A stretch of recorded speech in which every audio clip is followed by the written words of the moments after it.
And now it is my pleasure to introduce our student commencement speaker this morning, Esther Ebuehi.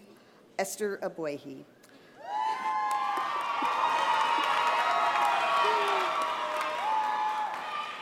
Our speaker was competitively chosen by a committee of peers, faculty, and staff. Esther was selected based on the impact of her comments, her creativity and uniqueness, and her ability to resonate with the graduating class and all of our guests. Esther Priscilla Ebuehi hails from Los Angeles and is graduating with a Bachelor of Science in Human Development with a minor in Nutrition Science. As a freshman, Esther was hired as a tour guide with undergraduate admissions, and later that year, she served on a Q&A panel during Decision UC Davis, the campus celebration for admitted students.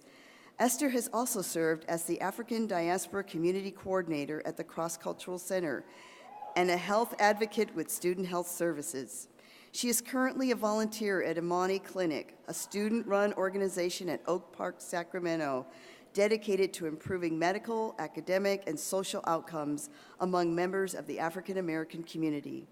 Since her sophomore year, Esther has worked as a research assistant with the Department of Human Ecology and the Department of Nutrition.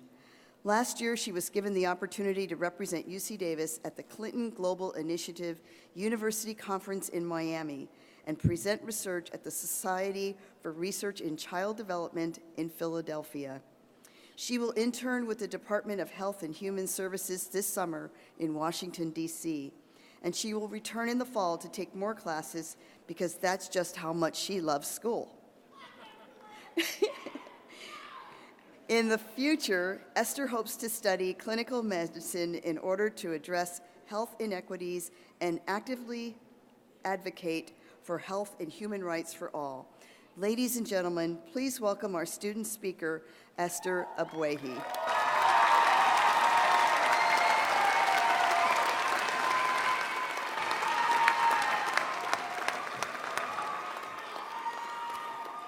Okay. Good morning and welcome to all.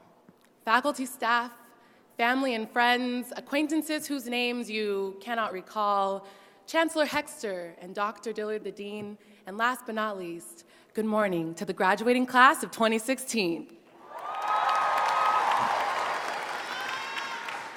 There are few things more daunting than delivering a graduation speech to a crowd I know is wanting to hear some life-changing words of encouragement. So today at commencement, I want us to reflect and think about ways we can effect positive change in our society. So I'm going to ask two questions that anyone can answer regardless of your intended profession. How did you get here? And who are you doing this for? How did you get here? Whether you started as a freshman, transfer, or re-entry student, you were here only because someone before you made some kind of sacrifice. Someone before you paid the price. My parents endured the trauma of war and oppression and traveled across an ocean in search of economic progression. Despite racism, xenophobia, and tons of setbacks, they made it through. I know I am here because of their sacrifice. So now I ask, who paved the way for you? How did you get here?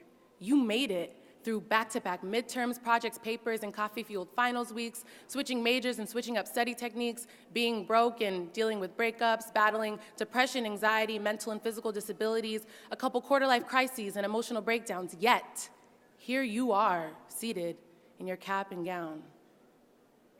How did you get here? 67.5% of Americans do not have a bachelor's degree, and that's according to the US Census Bureau.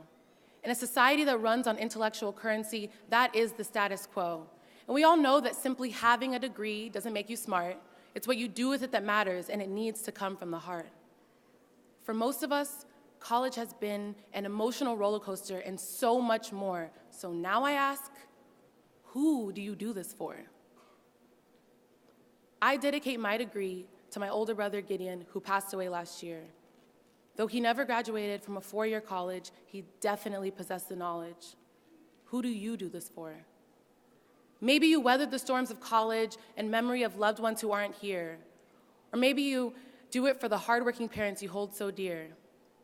Maybe you decided to get a degree in order to break cycles of poverty or give back to your people, community, or home country. Or maybe you always knew exactly who you wanted to be and knew you'd need college to turn that dream into a reality. When you leave this campus as an official UC Davis alumni, the real mission begins, and it's one you really can't defy. Remember how I said 67.5% of Americans don't have a bachelor's degree? If you are here about to become a part of the elite few, please think about who you can extend your privilege to. I'm gonna say that again. If you are here about to become a part of the elite few, please think about who you can extend your privilege to.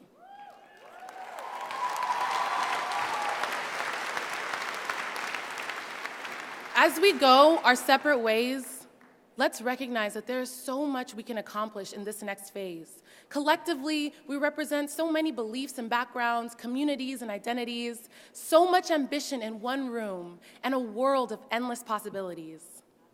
A wise poet named Kanye once said, "From the moments of pain, look how far we done came."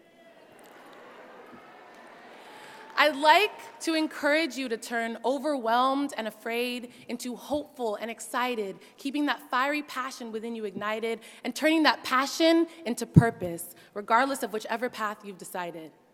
With faith and the help of family, friends, and good old caffeine, we're finally graduating. So congratulations to the class of 2016.